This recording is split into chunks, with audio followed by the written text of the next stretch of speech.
Hoy vamos a hablar acerca de ese fruto, de ese resultado que todos deseamos ver.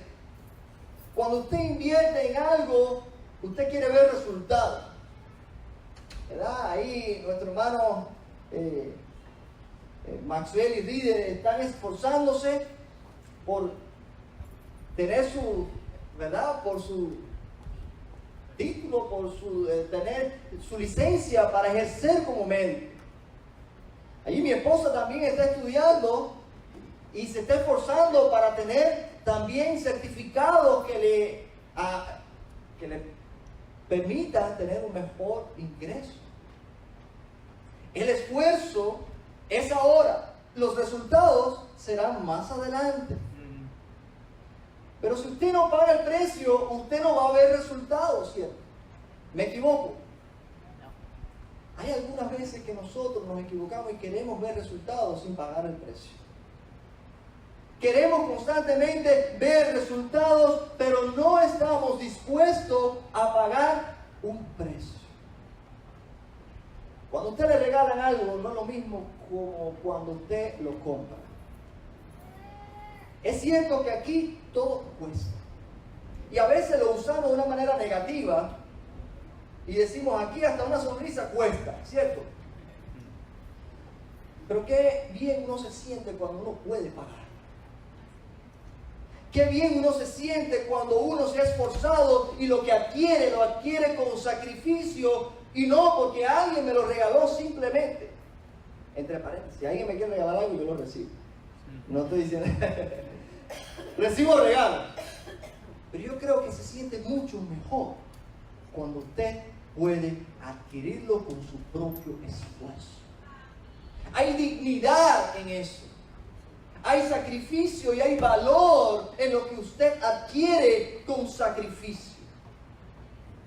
Cuando hablamos del fruto de un creyente, de un discípulo de Jesucristo, por lo general mencionamos el fruto del Espíritu. Mencionado ahí en Gálatas 5, los versículos del 22 al 23. ¿Cuántos ingredientes contiene ese fruto? A ver, ¿quién me lo dice? ¿Alguien me menciona los frutos? El fruto del Espíritu. Amor, paz, paciencia, gozo, benignidad, bondad, mansedumbre, templanza, dominio propio. Eso es un fruto. Es el fruto del Espíritu. Dios comienza desde adentro a hacer el trabajo en nosotros, transformándonos de adentro hacia afuera. Es un proceso. Ninguno de nosotros, yo creo, por lo menos yo no lo tengo todo completo funcionando en óptimo funcionamiento, no lo tengo todo. Y creo que no voy a lograrlo en esta tierra, porque en esta tierra no vamos a alcanzar perfección. Todos nosotros estamos trabajando en alguno de esos elementos. Algunos de nosotros quizás nos falta paciencia. Dice que la prueba produce paciencia. Así que quizás si nos falta paciencia y usted quiere crecer en el Señor, posiblemente el Señor lo que le mande sea una prueba. A algunos quizás le falta el gozo. ¿Y por qué? El gozo, ¿qué lo produce? ¿Qué produce el gozo? Es nuestra comunión con el Señor. Cuando usted está en plena comunión, armonía con la voluntad del Señor, eso produce gozo. Lo contrario del gozo, ¿qué es? La amargura. Amargura, tristeza, falta de paz. Todos nosotros estamos trabajando en ciertas áreas de nuestras vidas. Y vamos a seguir trabajando hasta el último día que dejemos esta tierra. Siempre vamos a estar trabajando porque todos tenemos algún problema en alguno de estos elementos. Pero es un fruto, no son varios frutos. Es el fruto del Espíritu que produce cada uno de estos elementos. Esto tiene que ver con el carácter, con la parte interior de nosotros. El fruto del Espíritu. En la clase de la escuela dominical también se mencionó el fruto espiritual que se mide a través de la conducta. Uno se comporta de acuerdo a su carácter. Usted vive de acuerdo a lo que usted piensa y en lo que usted cree. Por eso es que alguien dijo que sus pensamientos se van a convertir, ten cuidado con tus pensamientos porque en algún momento se van a convertir en palabras y esas palabras se van a convertir en acciones. Nosotros vivimos según como creemos y como pensamos. ¿Cuál es nuestra perspectiva de la vida? Así vamos a vivir. Es por eso que la obra del creyente, de la transformación del creyente, comienza desde adentro, desde el corazón. Empieza transformando nuestros pensamientos. Por eso Pablo a los romanos le dice, no conforméis a este siglo, sino transformaos por medio de la renovación ¿de qué? De vuestro entendimiento. Nosotros tenemos intelecto para poder razonar por nosotros mismos y llegar a conclusiones por nosotros mismos. Eso es una habilidad que no lo tienen los animales. Eso es una habilidad que lo tenemos tú y yo porque hemos sido creados conforme a la imagen y semejanza de nuestro Creador. Amén. Y no solamente tenemos la habilidad de pensar, sino tenemos voluntad, además de eso, para actuar. Una vez que su carácter está moldeado y es parecido al carácter de Cristo, sus acciones van a hablar alto de ese carácter. Sus acciones responden a la manera como usted cree, de acuerdo a su corazón interior.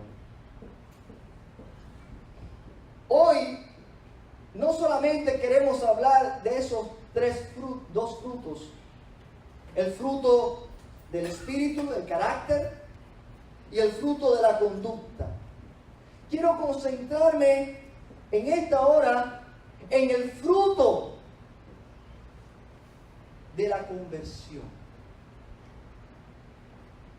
Aquel sembrador que fue a sembrar en la parábola del Señor Jesús, tomó la semilla y fue a regar las semillas y la llevó y la esparció en todas partes, en todo tipo de terreno, en el camino, entre pedregales, entre espinos y también en tierra fértil. Por supuesto, no todas las semillas se reprodujeron, no todas las semillas brotaron, crecieron. Solamente aquellas que fueron sembradas en tierra fértil. Nosotros estamos llamados a ser la semilla.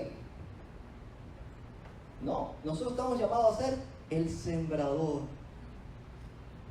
Y el pasaje de hoy, que se estuvo también analizando en la clase dominical, va a ser el mismo pasaje que vamos a analizar ahora. Vamos a extendernos un poquito más en Juan capítulo 15, versículo del 1 al 8 y luego el versículo 16. Y vamos a darle lectura a esta porción de la palabra. Juan 15, versículos del 1 al 8 y luego el versículo 16. Yo soy la vid verdadera y mi Padre es el labrador. Todo pámpano que en mí no lleva fruto, ¿qué pasa? Lo quitará. ¿Quién lo quitará? El Señor. El Padre, que es el labrador. Y todo aquel que lleva fruto lo limpiará, para que lleve más fruto. Más fruto. Ya vosotros estáis limpios por la palabra que os he hablado. Permaneced en mí y yo en vosotros. Como el pámpano no puede llevar fruto por sí mismo si no permanece en la vid, así tampoco vosotros si no permanecéis en mí. Yo soy la vid y vosotros los pámpanos. El que permanece en mí y yo en él, este lleva mucho fruto. Porque separado de mí, nada podéis hacer. El que en mí no permanece será echado fuera como pámpano y se secará. Y los recogen y los echan en el fuego y arden. Si permanecéis en mí, mis palabras permanecen en vosotros, pedid todo lo que queráis y os será hecho. En esto es glorificado mi Padre, en que llevéis mucho fruto y seáis así mis discípulos. Versículo 16. No me elegisteis vosotros a mí, sino que yo os elegí a vosotros. Y os he puesto para que vayáis y llevéis fruto, y vuestro fruto permanezca, para que todo lo que pidiereis al Padre en mi nombre, Él os lo dé. Amén. Amén. Señor, te ruego que tú nos hables en esta tarde ya. Te ruego que esta palabra cobre vida en nuestras vidas. Que podamos, Señor, ponerla en práctica. Que podamos entenderla y podamos, Señor, vivirla. En el nombre de Jesús. Amén. En primer lugar, nos dice que Jesús usa como ilustración el árbol de la vid, la planta de uva. Y todos conocen, alguna vez han visto algún árbol de uva, que no son muy altos, pero dan muchas, se extienden en cantidad cuando usted le pone en algún lugar para que ellas sigan reproduciéndose y enredándose, ¿cierto? Siempre recuerdo la casa de mi tía en Bayamo, en Cuba, que tenían en el patio, era todo así como usted lo ve. Miren qué cosa más linda esa imagen. Y se veían los racimos esos cayendo así, copiosos, llenos de uva. Y nosotros estábamos sentados ahí afuera en el patio y nada más extendíamos el brazo, la mano, ¿se acuerdan? Y le agarrábamos uva y lo comíamos. Así era mi infancia y yo recuerdo eso y nunca se me olvida. Luego parece que esa planta se enfermó y ya no vi que produjo tanta como al principio lo hacía. La primera pregunta que nos trae este pasaje, por lo menos a mí, mientras lo leía: ¿soy una rama cortada o podada? ¿Por qué pregunto? Miren lo que dice los versículos 1 y 2. Yo soy la vid. ¿Quién está hablando? Es Jesús, ¿cierto? Yo soy la vid. La vid es la planta, es el tronco. Y mi Padre es el labrador. El labrador es aquel que dedica tiempo para cuidar la planta. Es aquel que poda la planta. Es aquel que deshierva. Es aquel que lo riega. Cuida de la planta. Mi Padre es el labrador. Todo pámpano que en mí no lleva fruto, lo quitará. Y todo aquel que lleva fruto, lo limpiará para que lleve más fruto. Parece que aquí nadie se escapa de una cortada. Todos vamos a ser cortados. Pero algunos van a ser cortados definitivamente y otros van a ser podados. Hay una gran diferencia entre el cortado, el quitado y el podado. La poda es la limpieza. Cuando usted se baña, usted se está podando. Usted se está quitando células muertas de su cuerpo, de su piel. Además de la mugre del día, ¿verdad? Pero con ello se va renovando su piel. Cuando usted se baña y se baña con un buen jabón, usted se toca la piel y dice, qué rico, qué lisecito. Una cosa es cortar y otra cosa es podar. La planta, para su reproducción, necesita dar frutos. Ustedes ven que hay muchas plantas que aparentemente no tienen fruto. Y uno dice, bueno, eso lo único que da es sombra. Pero no todas plantas tienen que dar fruto. Porque si no da fruto, no se puede reproducir. Porque a través del fruto viene la semilla que produce otros frutos. Así que ya sea comestible o no, toda planta debe dar fruto para que pueda reproducirse. La planta que Jesús usa es la planta de uva. Y cuando pensamos en una planta de uva, estamos pensando en un viñedo. Yo no sé cuántos de ustedes han estado alguna vez en un viñedo. Un viñedo es todo un terreno donde no hay una planta, sino muchas. Y lo que siembran los agricultores o los que cuidan, tienen esa tierra, comercializan la uva. Si hay una planta, hay una mata de uva que no está produciendo, ¿qué usted cree que va a hacer el labrador? La tiene que eliminar. Porque está ocupando un lugar, un espacio. Está ocupando un espacio y está ocupando además el tiempo del labrador. Hay muchas iglesias que están llenas de plantas que no producen. Están consumiendo el tiempo de su pastor. Están ocupando lugar de posición de liderazgo en el templo, pero no está produciendo. La pregunta es, ¿qué eres tú, una rama cortada o una rama podada? Hay otros que están dentro de la iglesia y, hermanos, no salen de un problema, de una crisis a otra. Y muchas veces los juzgamos y pensamos que porque está en crisis y porque no sale de un problema, es porque tiene que estar en pecado. Y eso puede ser una mala percepción nuestra. Porque hay algunos que necesitan ser cortados radicalmente, pero hay otros que necesitan ser podados. Y puede que cuando juzguemos a un hermano porque está constantemente pasando por crisis en su vida, en vez de pensar que está en pecado, ¿por qué mejor no pensar que quizás el Señor le está podando para que dé más fruto? No podemos ver los problemas en nuestras vidas solamente como consecuencia de pecado. Hay veces que los problemas en nuestras vidas vienen como pruebas para llevarnos a un nivel espiritual superior, para llevarnos a un nivel superior en nuestra vida, en nuestra relación con el Señor. El que está en el mundo ve las crisis como desgracias,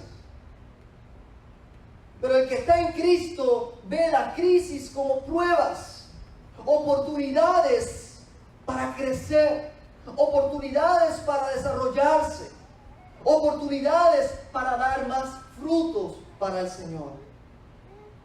La poda es necesaria para que el creyente sea motivado a dar más fruto.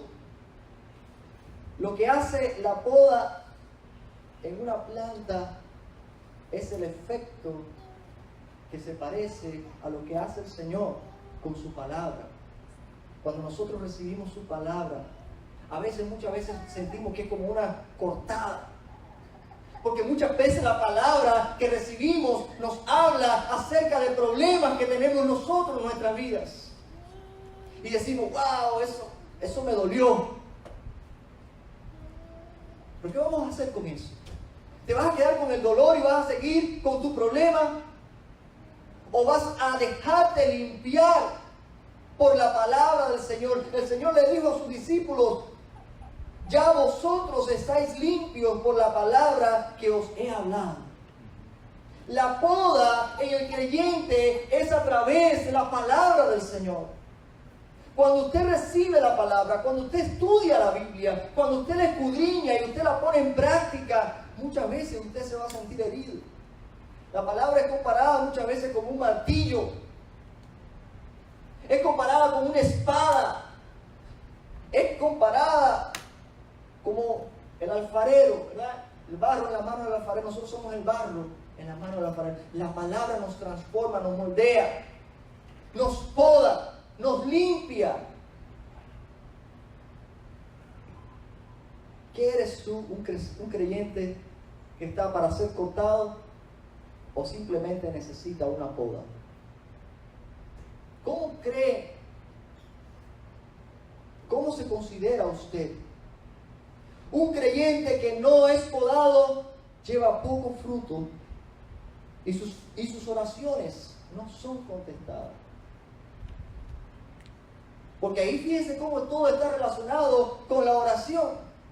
Si lleva mucho fruto, pedid todo lo que queráis en mi nombre y se os dará. Fíjense qué ofrecimiento, qué garantía cuando usted da frutos.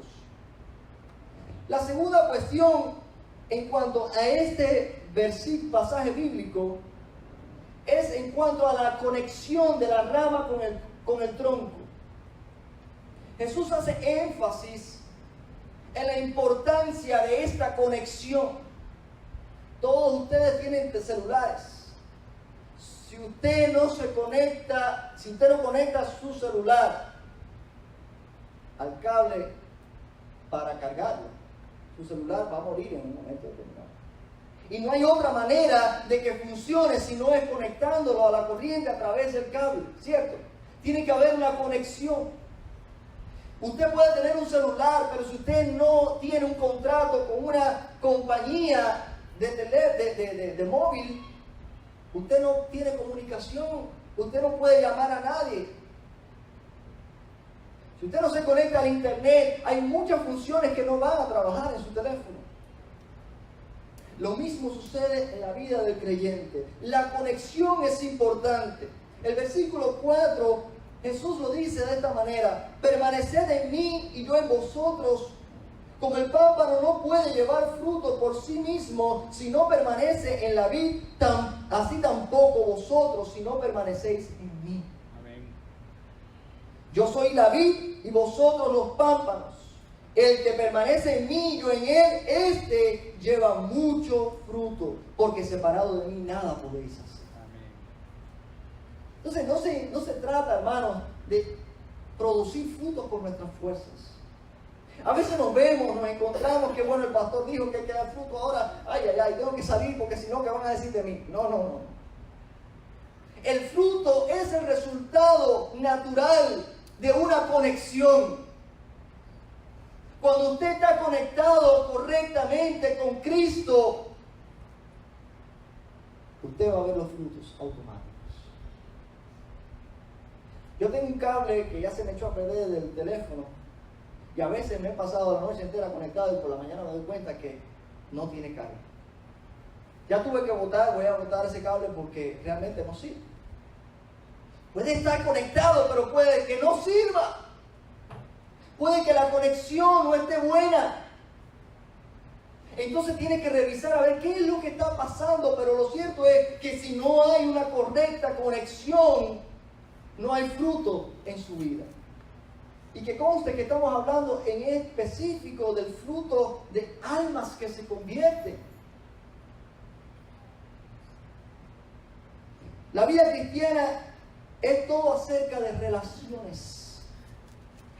Si no hay comunicación, si no hay interacción, no hay relaciones correctas. Si entre las parejas no hay conversaciones profundas, ese matrimonio está a punto de morir. Tenemos que comunicarnos con el Señor. No se concibe la vida cristiana independientes de Cristo. No tiene sentido que si somos cristianos, decimos somos cristianos y vivamos independientes a la voluntad del Señor. No se concibe ser cristiano y estar desconectado con el cuerpo de Cristo, que es la iglesia. ¿Cómo puedo yo vivir la vida cristiana desconectado con el cuerpo de Cristo, que es la iglesia? No es suficiente estudiar la Biblia, ya que esta toma vida en las personas cuando la viven. Ya hemos dicho muchas veces, usted puede tener la Biblia abierta en su casa, incluso puede leerla de vez en cuando, pero hasta que usted no tome la decisión de vivirla, la palabra no toma vida. La Biblia, el libro como tal, es tinta, es hoja. Pero esa verdad que sale de la boca de Dios, cuando usted la vive, todo el mundo ve el poder de Dios obrando en su vida. Ahí es cuando la palabra toma vida en nosotros y transforma a nosotros y a los que nos rodean. No podemos decir que estamos conectados con Cristo si no lo estamos con la iglesia. No podemos decir que estamos conectados con Cristo si estamos desubicados en cuanto a cuál es su voluntad. Una de las razones por las que una planta no puede sobrevivir si no está pegada del tronco, si una rama no puede sobrevivir si no está pegada del tronco, es porque, ¿por qué creen ustedes? Porque el alimento lo recibe del tronco. Todo viaja desde las raíces y sube hasta por el tronco, y ahí ese tronco alimenta a las ramas. Entonces esas ramas están en la capacidad de dar frutos. ¿Se dan cuenta? No puede una rama dar fruto si está separada del tronco. El alimento que recibimos nosotros como rama viene del Señor Jesús, de su palabra, viene de la Biblia, viene de la relación entre hermanos. Nos nutrimos cuando somos parte del cuerpo de Cristo, cuando participamos del estudio de la palabra. Jesús le dijo a Satanás en un momento cuando Satanás lo estaba tentando en el desierto: no solo de pan vivirá el hombre, sino de toda palabra que sale de la boca de Dios. Satanás quería hacerlo pecar, convirtiendo la piedra en pan. Y Jesús puso en primer lugar el alimento espiritual y en segundo lugar el físico. No solo de pan vivirá el hombre, sino de toda palabra que sale de la boca de Dios. La desnutrición espiritual se hace ver fácilmente en los frutos. Si una rama no está dando fruto, usted ve que incluso cambia su color. Si está verde, se va a poner como marrona. Y si está flexible, se va a poner rígida, seca, y termina cayéndose o siendo cortada para que crezca otra en su lugar. La oración es el medio por el cual expresamos nuestra confianza a Dios. Es por medio de la oración que presentamos nuestras peticiones. Si no oramos a Dios, si no vamos al Padre en oración, en el nombre de Cristo, nuestras oraciones, ¿saben? Estamos ignorando, estamos dejándolo a un lado, estamos caminando sin importarnos lo que Él piense o lo que Él ha determinado para mí ese día. No orar cuando podemos hacerlo es señal de falta de conexión, falta de confianza y fe en el Señor. Pero mucha oración sin estudio de la palabra se convierte en oraciones que no pasan del techo. Porque si no oramos conforme a la voluntad de Dios, si no estudiamos la palabra primero y oramos conforme a lo que la palabra nos enseña, estamos orando en ignorancia. Quizás estamos pidiendo cosas que nunca van a ser respondidas. Por eso esa conexión es algo que se nutre de varios ingredientes: estudio de la palabra, oración y comunión con la iglesia. Cada uno de esos ingredientes hace que esa conexión sea tan poderosa y que produzca transformación y crecimiento que nadie puede destruirla. un discípulo de Jesucristo que está conectado con el Señor de esta manera, es uno que va a dar frutos en abundancia. ¿Eres una rama cortada o podada? ¿O estás conectado de la manera correcta con el Señor Jesús? La última cuestión, o el último punto que quiero analizar, es ¿para qué son los frutos? Y esta mañana se hizo una pregunta en la clase dominical muy valiosa, muy buena y oportuna. Y me da entrada a este último punto. Frutos que glorifiquen a Dios. ¿Para qué son los frutos? Porque cuando hablamos de frutos, viene la preocupación de que si en la iglesia se está viendo los frutos que yo estoy produciendo o no. Y la pregunta que hicimos esta mañana ahí en el aula, en el grupo, es ¿para quién son los frutos? ¿Para quién son los frutos? El que en mí no permanece será echado fuera como pámpano y se secará. Los recogen y los echan en el fuego y arden. Si permanecéis en mí, mis palabras permanecen en vosotros, pedid todo lo que queráis. Pedid todo lo que queráis y os será hecho. En esto es glorificado ¿quién? Mi Padre, en que llevéis mucho fruto. Nosotros no estamos buscando glorificar al pastor. Nosotros no estamos buscando agradar a mi hermano. Estamos buscando la gloria de Dios en todo lo que hacemos. Gloria a Dios. Su fruto es para Dios. Sí, Señor. La palabra nos dice que por sus frutos los conoceréis. Y decíamos, hermano, aquí nadie puede juzgar a nadie porque no vea. Porque la Biblia dice, por sus frutos los conoceréis. Si usted no ve frutos, usted no puede hablar ni bien ni mal de nadie. Exacto. Porque no ve frutos. Cuando usted ve el fruto, usted conoce que esa persona está dando fruto. Amén. Pero si usted no ve el fruto, usted simplemente no lo conoce.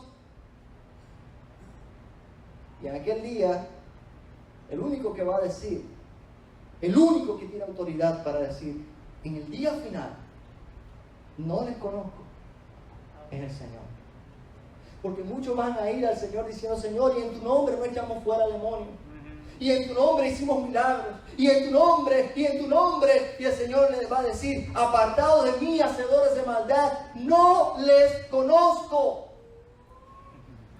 El único que tiene autoridad para decir eso, porque no hay fruto, es el Señor. Y es porque Él conoce lo profundo del corazón del ser humano. Un cristiano que desarrolla el carácter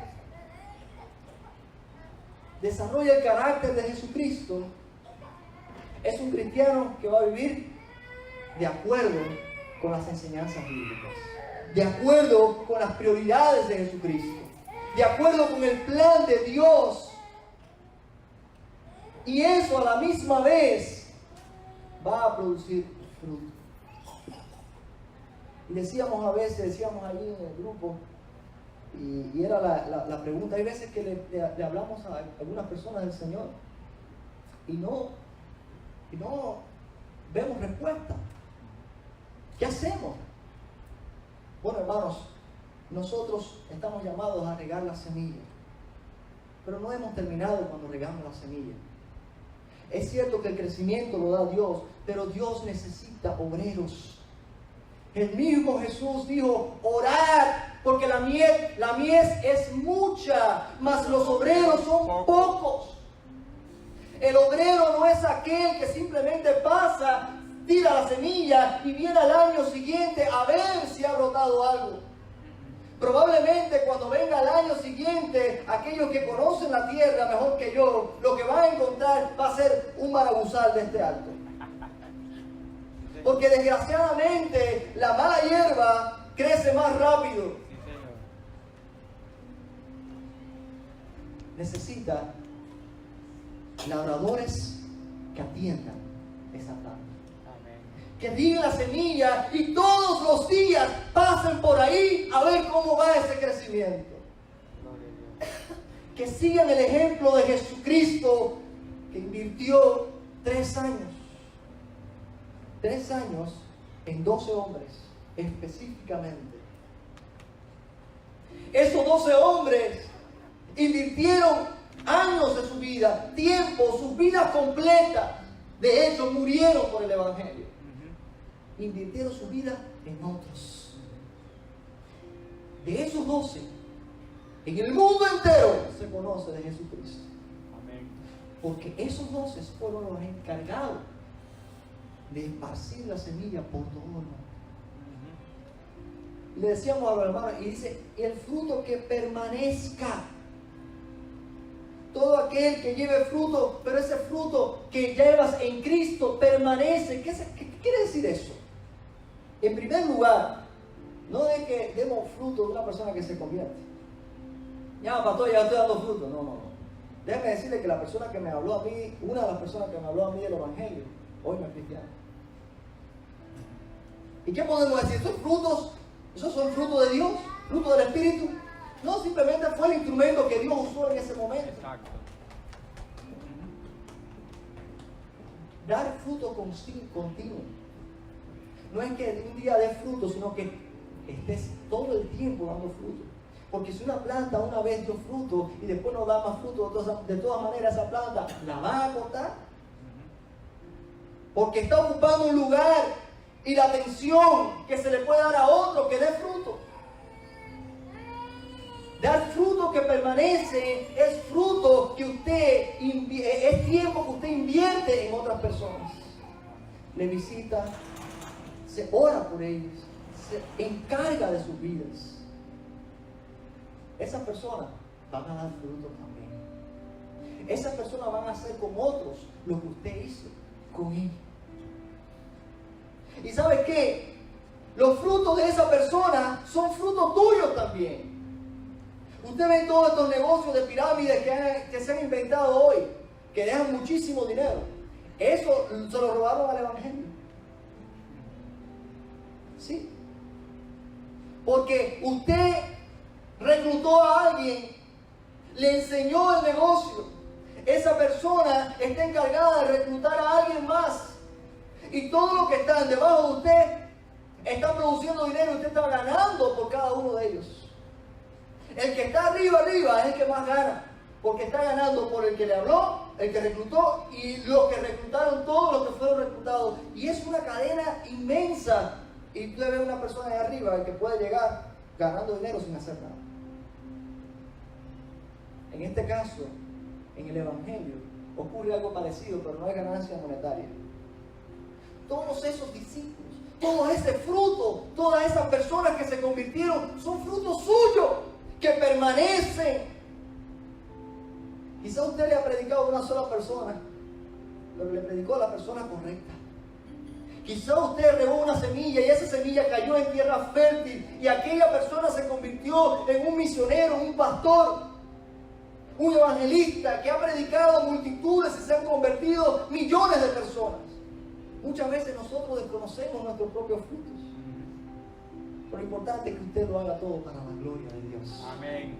Gloria a Dios. Hermano, hágase esa pregunta. Dios mío, ¿qué estaré necesitando yo? ¿Ser cortado o ser podado? El que corta no es el pastor. No tenga miedo. Yo no soy el que corta. Yo soy otro que está llamado a ser discípulo también. Yo soy uno que está llamado a anunciarle la palabra a ustedes de la misma manera como ustedes deben hacerlo a otros. El que va a cortar no soy yo, es el Señor en el día postrero. Hoy las puertas están abiertas, hoy hay oportunidad. Y si te causa preocupación este mensaje de hoy, no te preocupes, ocúpate. Comienza a orar fervientemente por aquellas almas, aquellas personas que te rodean. Comienza a ser intencional en tu manera de comportarte delante de los incrédulos. Sé intencional en tu búsqueda de Dios a través de la palabra, a través de la oración, a través de congregarte. Cada una de estas cosas son importantes para que puedas crecer. Porque cuando tú oras conforme a la voluntad de Dios, Tú vas a orar, te vas a decir, Señor, ayúdame a alcanzar almas. ¿Sabes qué? Eso lo vas a tener. Dice, todo lo que pidas en mi nombre, lo recibirás. Si pides conforme a la voluntad de Dios. ¿Tú sabes cuál es la voluntad de Cristo? Que des fruto. Cuando tú pides, Señor, ayúdame a ser fructífero, esa es una oración que va a ser contestada. Amén. Gloria a Dios. Porque estás orando conforme a la voluntad de Dios. Gloria a Dios. Dios nos ayude a dar frutos. Ahí cuando ustedes ven en la primera página, la página 80 de su libro, usted quiere saber cómo un centavo en un mes se puede convertir en 5.368.709.12 centavos. Increíble, ¿verdad? No es sumando, es multiplicando. Todos los días, usted busque la tabla, usted se va a sorprender. En un mes, un centavo al final del mes termina en $5 millones. Quizás usted se anime con esto y diga, oye, yo tengo que ahorrar. Yo voy a aplicar esa técnica de la multiplicación para ahorrar. La técnica de la multiplicación es la técnica que Cristo usa. Y quiere que nosotros nos multipliquemos. No que sumamos. No que sumamos personas que invitemos y se añadió uno más. No. Invierta vida. Invierta su vida en otros. Y usted va a ver cómo va a ocurrir el milagro de la multiplicación. Amén. Uno solo se va a convertir en millones. Gloria a Dios. ¿Usted ve el templo cómo está? Ahora, mírense usted. Porque muchas veces decimos, ¿y qué está haciendo el hermano? ¿Y qué está haciendo el otro? ¿Y qué está haciendo el pastor? Ahora, mírese usted, cierre sus ojos y diga, ¿qué estoy haciendo yo? ¿Qué estoy haciendo yo? ¿Dónde están mis frutos? ¿Estoy dando frutos? ¿Qué irá a hacer el Señor conmigo? ¿Me irá a cortar o me irá a podar? ¿Estaré yo bien conectado? Dios quiera que cada uno de nosotros reflexionemos en esta hora y nos propongamos en el Señor ser cristianos.